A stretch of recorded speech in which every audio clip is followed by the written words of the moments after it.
Mamema wakwaba emfa umbra Ghana nsem TVGH so wo frame adwoa searching ebusuafo NPP fo enomo ekase na omo ekire se eye NS Owusu Bempah adodo na efre no aboa papo ene NPP fo endi ni ye kura na why ungrateful to NPP and our so former president na adodankwa Ekufuado because aboa papo efri NDC mo eba NPP no obenya position and I say His Excellency the former president na adodankwa Ekufuado ema no appointment obi ote NPP bra empo enya sa appointment no na kame akwa say trend bi a NS Owusu Bempah efa no oye aye ungrateful to NPP and our so former president and adodankwa Ekufuado ebusuafo edenti na NPP for e can say from last week Saturday ebepin this week day nipa trend wo Ghana hapa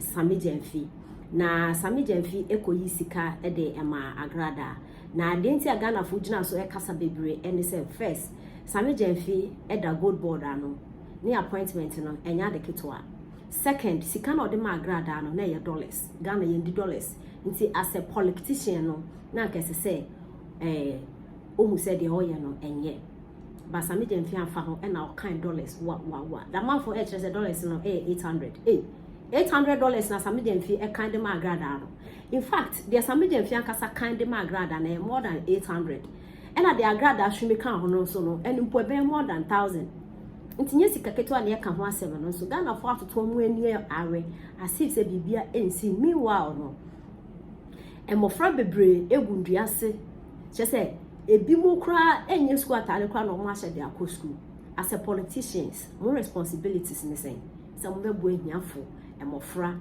na chese mo enya baby ese no Ghana de da bi chese na Sammy Jemfi me kan so se agrada na oye need nti no this kind of man eno kwa na aginja Ghana fo no men ka se de Sammy Jemfi ye no enye nti NPP fo so de mo ba ya ne ye mo kra so de mo nusu ban kra politicians nya asa en Sammy bai Ghana fo akasa ho bebre na NS Owusu Bempah de na adwenkyra bo che se de Sammy Jemfi ye no e boni bie no ona ne sika NPP fo ni bi etumi etam dollars eto bo mo girlfriends obetimi ababonten abeken sem bebre nti NPP fo ne shut up neno na NPP fo che se Sammy Jemfi Owusu Bempah woni suban wo abo apapo obi a woka NPP team no for communication team no in fact we are deputy director of communication and somehow about what we can say and also we can find one yenti nsema on the etuya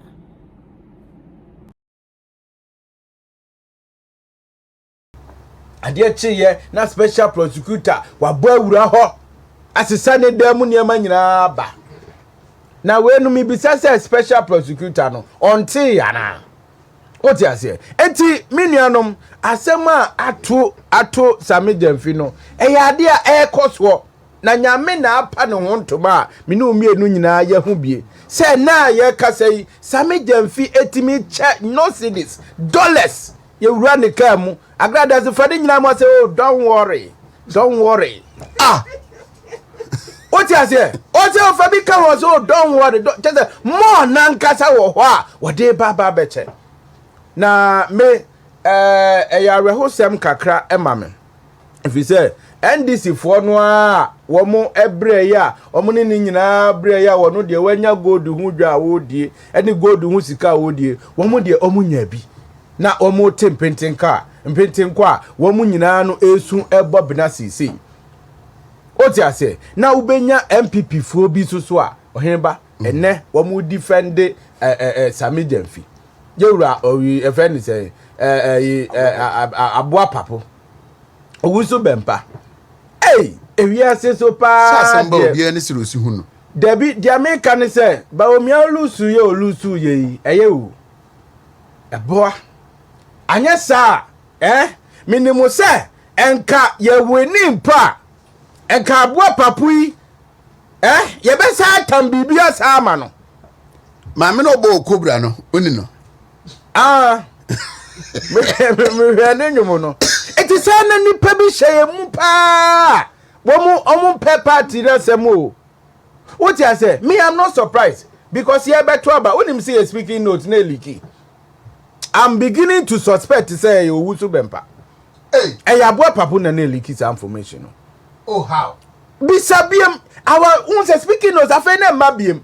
Because we were trying to track Nipa, our platform also. Sana a whole deputy communication director. Feme that suspicion. I say you are just alleged and I say suspecting say na oye. Say I won't take that. Mrs. Say I me no kase instruction about yen free platforms. Oh, the party has instructed. Yes. Okay. Yen free platforms so. But that doesn't affect. One no na ye. Na Sammy Jemfi you be a defending no. Anya obi ase Sammy Jemfi. Our so party mu every time. E bring you obi down. Akofo adoni na busu akra de em se omunya no a. Me nim de om de beye no.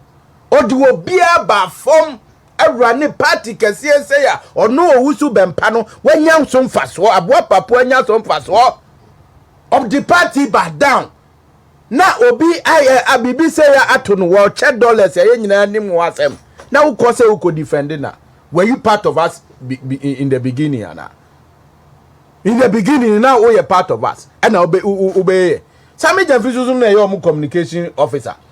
It is a what Basse would defend no there. Not just the information near speaking notes. You were dealing with him.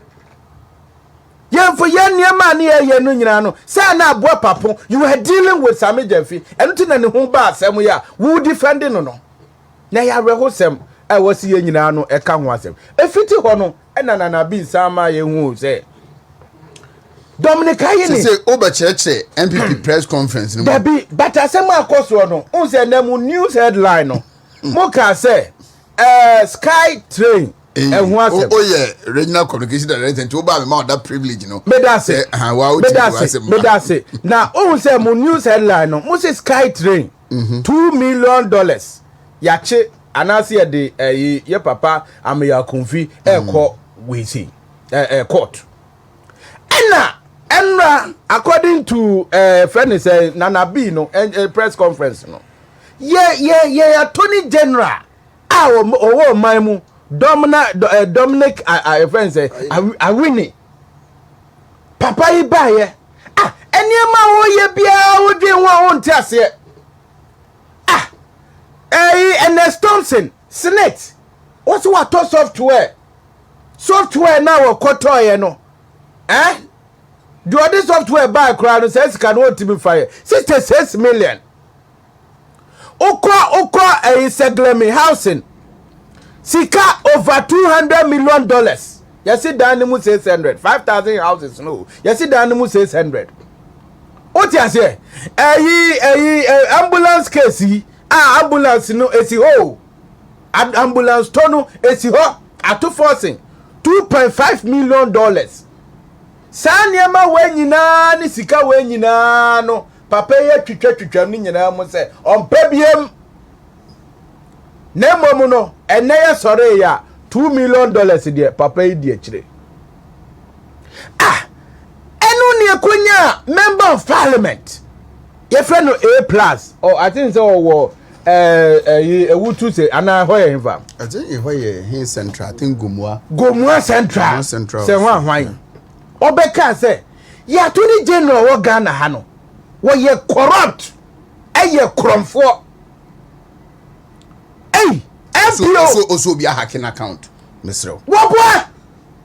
Only ban A+ wo boy.